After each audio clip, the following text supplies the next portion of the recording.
사람, 그리고 전세로 돌아올 수 있는 사람, 그리고 이제 더 이상 금매를 던질 필요가 없는 사람, 이게 모이고 모이면 어떤 결과가 나오냐? 시장의 체력이 강해집니다. 수급으로 따지면. 사람으로 따지면 누워있을 때야 주사 한 대가 아쉽지만 사람이 다시 일어나서 걷고 뛰고 운동하면은 그 주사 없이도 멀쩡합니다. 그리고 사람이 다시 가기 시작하는데 이제 정부가 예를 들어서 누워있는 사람은 막을 필요도 없잖아요.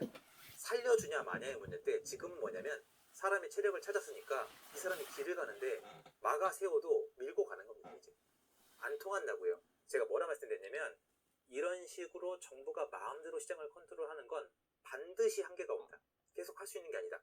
시장이 약하니까 맛이 가 있으니까 정부가 힘이 센 것처럼 보이지만 시장은 원래 수급으로 돌아간다. 수요가 있으니까. 수요가 있을 수밖에 없는 분야니까 수요가 다시 들어오면 공급을 해주지 않는 이상 규제가 안 통하는 순간이 온다. 그걸 난 어디서 찾았냐? 전월세 시장에서 찾은 거예요. 전월세 시장이 본격적으로 회복하기 시작하면은 금매를 던질 사람이 충분히 줄어들면은 이제 더 이상 정부의 말을 들을 필요가 없다는 겁니다. 그게 언제예요? 여기요. 24기 하반기. 그리고 제가 매매를 추천한 거는 놀랍게도 22년 하반기예요. 22년 11월 달이에요, 정확히. 22년 11월 달에 잠실 L스를 시작으로 계속 추천했는데 이거는 수급 시장이 아니라 유동성. 돈 있는 부자들이 집을 사기 시작했거든요. 현장에서 정확히 파악한다는 말씀드렸고 유동성 시장으로 가다가 수급 시장으로 변질되는 게 25년도 하반기예요. 그리고 그런 유동성과 별도로 사람들이 바닥을 찍고 금매가 줄어들면서 회복을 시작하는 게 23년도 하반기예요. 뒤에서 따로 설명을 드릴 거예요. 표를 통해서. 그래서 22년도 하반기부터는 유동성, 부자들의 유동성, 돈 있는 자들의 유동성, 23년도 하반기부터는 바닥 따지기, 반등 시작, 25년도 하반기부터는 본격적인 상승 요소가 발현되는 시점이라고 저는 파악을 한 거고 그래서 그 반등한 23년도 하반기 있죠.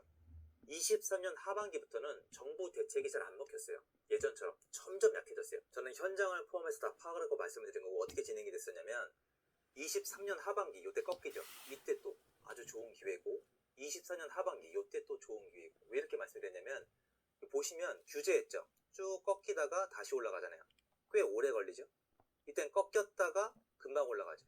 이따 꺾이잖아요. 그럼 제가 뭐라고 했겠습니까? 24기 때 사야 된다. 왜 그러냐면 이렇게 되거든요. 다시 올라갑니다. 그럼 여기 보시면은 이 파도를 보세요. 파도가 한 번 치고 길죠. 한 번 치고 길죠. 한 번 치고 짧아지는 거 보이시죠? 더 짧아지죠. 점점 짧아지잖아요. 이게 무슨 뜻이냐면 정부 규제가 안 먹힌다는 거예요. 왜? 시장에 체력이 있으니까. 집 살 사람이 있는 이상 얘네가 돈이 있는 이상 막는데 한계가 있다는 겁니다. 그리고 다주택자가 없으니까 전세 공급이 안 되는 거예요. 전세 공급이 안 되니까 매매 시장으로 넘어오고요. 월세 시장을 안정시키려면 전세 공급을 많이 해줘야 되는데 신규 공급이 필요한데 이게 안 되니까 월세가 많이 올라가면서 일부가 이탈하고 있는 거고 이 사람들 만기 때마다 그러면서 매매 시장에 계속 돈이 들어오는 겁니다. 원래 있던 유동성 그리고 실수요자 순차적으로 들어오고 있는 건데 그걸 파악하고 있으면은 지금 시장 이후에는 제가 10, 15 대책이 안 통할 거라고 어떻게 미리 말씀드렸냐면 안 통할 시점이에요. 그런데 저도 좀 지켜본 게 뭐냐면 전 한 달은 갈 거라고 왜 말씀드렸냐면 너무 세서 10, 15 대책이 제가 생각했던 것보다 훨씬 세요. 압도적으로. 그래서 야 이거 한 달은 지켜봐야 되겠다 생각했는데 아니에요. 거의 안 통합니다. 한 달 정도 사람들이 눈치를 본 건 맞는데 거래가 줄어든 건 맞는데 안 통합니다. 자 그러면 정리를 해보자면요. 앞에 동그라미 3번 동안의 시장 다 망가졌죠. 여기서 대출 막았죠. 근데 그 앞에 규제가 30번 가까이 나왔습니다. 규제 30번 가까이 하고 대출 틀어막고 임대차 3법 통과된 상태에서 금리 발작 시작. 그러니까 막힌 상태에서 얻어맞는 거죠. 그러면서 전세 사기 터뜨리고 레고랜드 터지고 대출 다 막히고 쭉 가다가 다 망하니까 도저히 안 되니까 살려주다가 묶었다가 살려주다가 묶었다가 살려주다가 묶었다가 그 다음에 어떻게 되겠습니까? 여기 쭉 가시면 여기 10월이잖아요. 여기 지금 규제했죠. 안 먹히는 거예요. 거래량은 모르겠지만 안 먹히는 겁니다. 그럼 앞으로 어떻게 되겠습니까? 지금보다 훨씬 더 강력한 규제를 써야 먹힐까 말까요? 그러니까 이게 안 좋은 시장이에요. 기회가 없잖아요. 여러분 기회 많았어요. 22년도 이후로 기회 되게 많았습니다. 이 파란색 부분 있죠. 특히 이 파란색 부분을 기점으로 매수를 준비했으면 거의 다 대박이죠. 정말 좋았죠. 특히 23년 하반기, 24년 하반기, 19기 때죠. 정말 아쉽고 이때도 아쉽죠. 지금 따지면. 그러면 이게 앞으로 어떻게 돌아가겠습니까? 지금 제가 말씀드린 구조가 그대로 유지가 되고 있고 이 구조가 유지되고 있음을 언론이 증명해주고 있고 언론 때문에 사람들이 자극받는 시점이 아직 안 나왔습니다. 자, 앞으로 나올 일을 말씀드릴게요. 신규 공급이 없잖아요. 언론 때문에 사람들이 겁을 먹고요. 그리고 월세에서 사람들이 나올 거고 전세에서 나올 거고 그것 때문에 사람들이 불안해져서 매매 시장으로 더 나올 겁니다. 그러니까 매매로 몰려들 수밖에 없어요. 단 집을 살 수 있는 사람들만. 그럼 이 사람들은 사고 나머지는 월세로 가야 됩니다. 월세로 가면 아마 제 생각에 현 정권이 기본주택이나 임대주택 이슈를 꺼내줄 수가 있겠죠. 아마 지금 정권 색깔이랑 제법 어울리는 방향이 아닐까라고 좀 조심스럽게 얘기를 합니다. 그래서 저는 이거를 파도 형식의 시장으로 판단한 거예요. 왜 그러냐? 정확합니다. 보세요. 여기 지금 풀어줬죠. 가죠. 한번 출렁.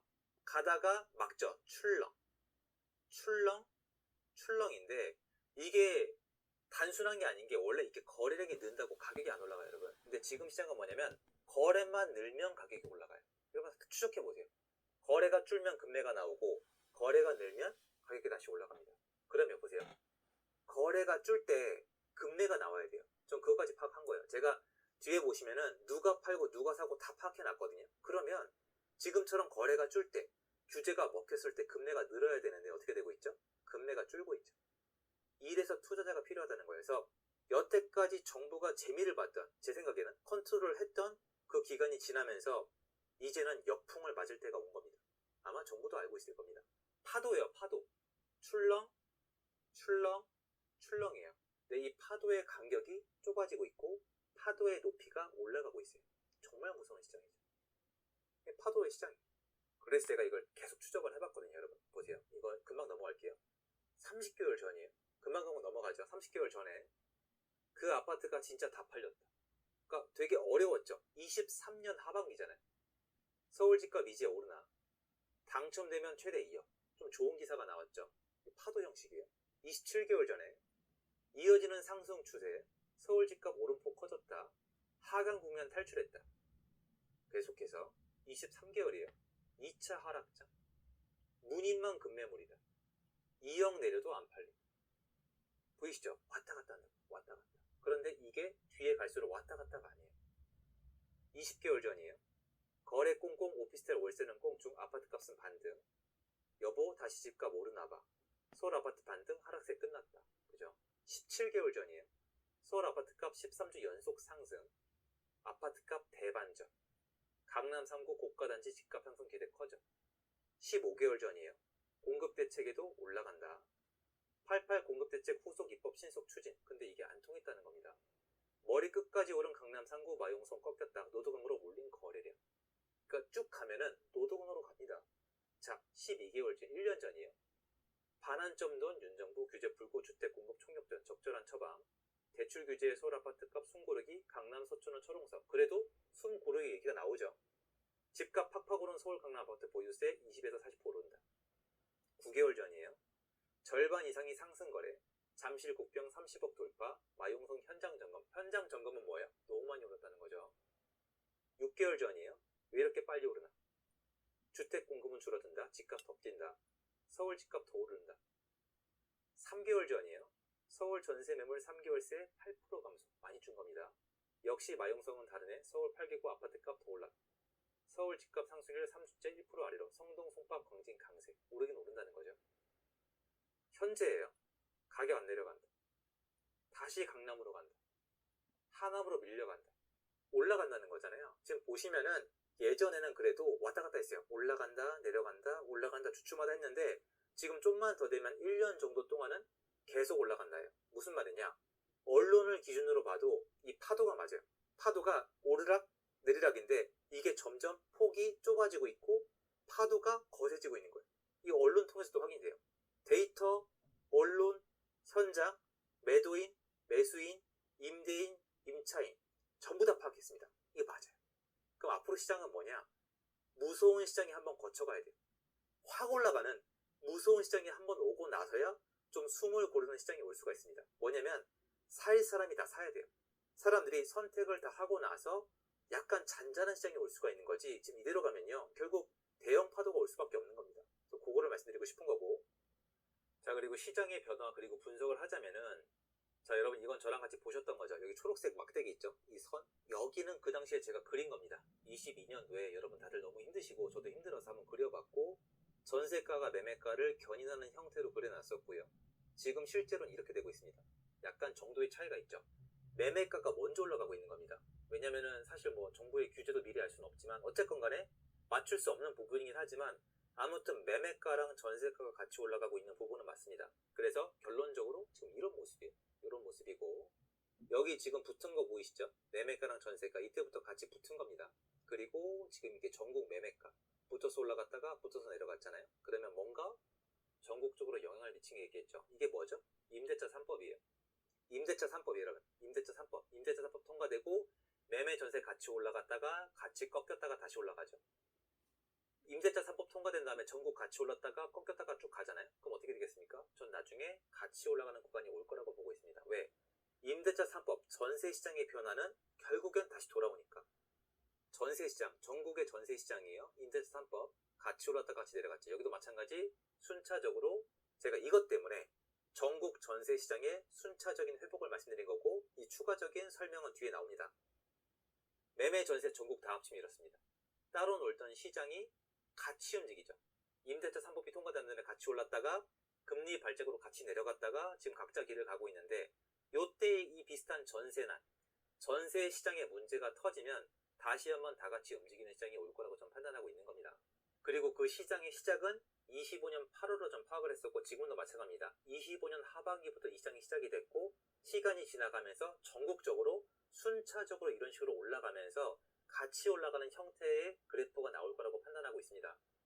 자, 여러분 이거는 제가 23년 8월 29일날 현장에서 메모한 내용을 그대로 올린 건데요. 제가 뭐라고 말씀드렸었냐면 15년에서 16년 시장까지는 온 것 같습니다. 23년도에, 그러니까 2년 전이에요. 16년 시장이 뭐냐면 15년부터 눈에 잘 안 보였지만 강남부터 움직였어요. 강남부터 움직여서 서서히 퍼진 거고 17년도에 상승이 본격화됐고 18, 19, 20대면서 전국적으로 펼쳐진 거거든요. 그러면 23년도에 이 말씀 드렸으면 2년 후면은 언제예요? 2017, 18 시장 지금이 한 그 정도라는 거예요. 주요 입지만 올라있는 상태. 2017, 2018 제가 여러분한테 유명해진 게 2018년도예요, 여러분. 그러니까 저는 감이 있겠죠. 진짜 촉이 있어요. 약간 그런 게. 저는 제가 다 맞춘다는 절대 아니지만 제가 그 촉이 있거든요. 그 당시에 제가 아까 말씀드렸잖아요. 모든 걸 걸고 공부하다가 선택의 순간이 온다고. 제가 해봤으니까 알잖아요. 제가 그 선택을 한 게 있대요. 그냥 영끌이라 그러죠. 내 모든 미래, 이게 파산할 수밖에 없는 그런 구조로 모든 걸 걸고 베팅한 게 이 시점이에요. 2017, 18, 19. 그러니까 이게 이때 얘기를 토대로 하면 지금 2017, 18 요때쯤 시기라는 건데 여러분이 꼭 알아두셔야 되는 게 예전 시장이랑 똑같지가 않아요. 구조가 너무 달라요. 제가 최대한 부동산 역사 공부를 좋아해서 덮어 씌우기 식으로 덮어 씌우고 차이점을 분석해서 시장을 알아내는 과거 역사 기반 해석법을 좀 썼었는데 지금 그게 안 통해요. 데이터도 안 맞고요. 어떤 공식도 다 안 먹혀요. 지금은 옛날이랑 시장이 다른데 뭐가 맞냐면 수요가 움직이는 패턴이에요. 주요 입지부터 투자자가 없어요. 이게 문제예요. 투자자는 없는데 이때랑 똑같이 주요 입지, 마용성광, 노도강, 인천, 경기 외곽, 전국장 이 수는 똑같아요. 잘 생각해요, 여러분. 이때도 사람들이 서울 사야 된다 그러세요. 2017년도에 사람들이 서울병 걸렸어요. 서울 재건축, 서울 했는데 저는 서울 살 돈이 없었거든요. 그럼 어떻게 해야 되겠습니까? 다른 방법이 없는지 찾아내야 되는데 지금 전 그걸 하고 있는 거거든요. 그래서 현장 메모 그대로 올려드리고요. 저는 현장에 나가면 요거를 파악한 겁니다. 계속해서 이게 굉장히 오래 걸리고 시간이랑 에너지가 많이 들어갑니다. 누가 물건을 내놓는가? 누가 가격을 내려서 팔고 있는가?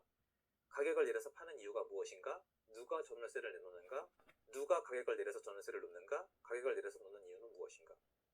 그리고 심지어 이걸 기반으로 지금까지도 이걸 업데이트하고 있는 겁니다. 한결같이 꾸준히 하셔야 돼요. 물건을 누가 내나요? 다주택자 투자자 그리고 갈아타기 하시는 분들, 이분들은 이제 가격을 안 내리죠. 갈아타기 하는 분들은 가격 안 내리고요. 다주택자가 그나마 일부 지역에서 가격을 내리고요. 누가 가격을 내려서 팔고 있는가? 똑같아요. 똑같은데 이제 가격 안 내리는 사람이 늘고 있죠. 가격을 내려서 파는 이유는 뭐예요? 팔아야 되니까. 그리고 이제 겁먹어서 기회나 언론 때문인데 이거 지웠죠. 겁먹은 분이 줄었습니다. 거의 없어요. 이제 겁을 먹은 분들은 많이 사라졌어요. 팔아야 되니까 파는 겁니다. 누가 전월세를 내놓는가? 이게 다주택자, 기존 임대인, 일시적 일부 우주택인데 이거 한계가 있겠죠. 왜? 줄어드니까. 다주택자가 전월세 놓는 게 이제 한계가 이분들이 많이 줄 거 아니에요. 누가 가격을 내려서 전월세를 놓는가? 이거 다주택자 투자자 안 내리죠. 왜냐? 없어졌으니까. 가격을 안 내린다기보다는 가격 내릴 분들은 사라졌죠. 많이 지워졌죠. 그리고 나머지 분들은 더 이상 안 내리는 구조로 가고 있어요. 그리고 다음에 가격을 내려서 놓는 이유는 무엇인가? 이거 보시면 여기 가격 내려서 전월세 더 이상 안 내린다고 말씀드렸잖아요. 그럼 이 결과가 뭐예요? 금매가 감소하죠. 전세를 놨다가 세입자 만기가 됐는데 전세가 안 나가면 금매로 던지는 건데 그 상황이 없어지고 있는 겁니다. 그래서 시중에 금매가 줄고 있는 거예요. 위 이유들은 연속성이 있는가? 수급 상황은 계속 좋아지고 있다. 이게 연속적으로 진행되고 있고 오히려 임대인이 유리하고 그리고 매도인이 유리한 상황으로 변하고 있다. 그리고 이런 지역이 확대되고 있는 겁니다. 이것도 변화가 있으면 계속 말씀을 드릴 거예요. 그리고 이 다음 파트는 설명이 약간 길기 때문에 또 열심히 달려와서 10분 정도 쉬었다가 3교시에서 이어서 진행하도록 하겠습니다. 여러분 고생하셨고요.